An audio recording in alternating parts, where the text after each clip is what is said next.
তোর বউ আজ এক হাঁড়ি ভাত ডাস্টবিনে ফেলেছে। তোর কষ্টের টাকার কোনো দামই নেই তার কাছে। তোমার মা কেন আমার আলমারি চেক করবে? এই সংসারে কি আমার একটু প্রাইভেসি থাকতে নেই? আমি অফিস থেকে বাসায় ঢুকতে পারলাম না আর তোমরা নালিশ শুরু করে দিছো। এগুলো কি পরে বলা যায় না? ধুর। নবাবজাদি ঘুম থেকে ওঠে দুপুর 12টায়। এটা কি হোটেল? আমি বুড়ো মানুষ আর নাস্তা বানাতে পারি না। পান থেকে চুন খসলেই তোমার মা আমার বাবা মাকে তুলে কথা বলে। আমার কিন্তু এসব ভালো লাগে না। না, এইভাবে মা আর বউয়ের কামড়াকামড়ি আর ভালো লাগছে না। এর একটা সমাধান করতে হবে। তোমরা দুজন সারাক্ষণ একে অন্যের নামে আমার কাছে নালিশ করতে থাকো। শান্তিতে ঘুমাতেও পারি না তোমাদের অশান্তির জন্য। বাইরে পেটের জন্য যুদ্ধ করি আর ঘরে শান্তির জন্য। তোমরা দুজনেই আমার আপন। আমি কার বিচার করব? মা, ছোট বোনটা যখন দুপুর পর্যন্ত ঘুমায় তখন তো বলো আহারে মেয়েটা ক্লান্ত। আর বৌমা ঘুমালে সেটা অপরাধ কেন মা? তোমার সংসার করার অভিজ্ঞতা 40 বছরের আর ওর মাত্র 2 বছরের সব।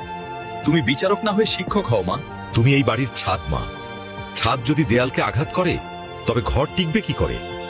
তাকে নিজের মেয়ে ভাবো। আর তুমি মা যদি তোমার আলমারি চেক করেই থাকে ভাববে সে নিজের মেয়ের আলমারি দেখছে। তোমার মা যখন বকা দেয় তখন কি লাগেজ গুছিয়ে চলে আসো নাকি 2 মিনিট পর ভুলে যাও?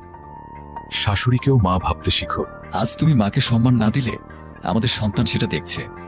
প্রকৃতি কিন্তু সব ফেরত দেয় সাদিয়া। মুরব্বীদের কথা ওষুধের মতো তেতো হয়, গিলতে কষ্ট হয়, কিন্তু ওটাই সংসারকে অসুখ থেকে বাঁচায়।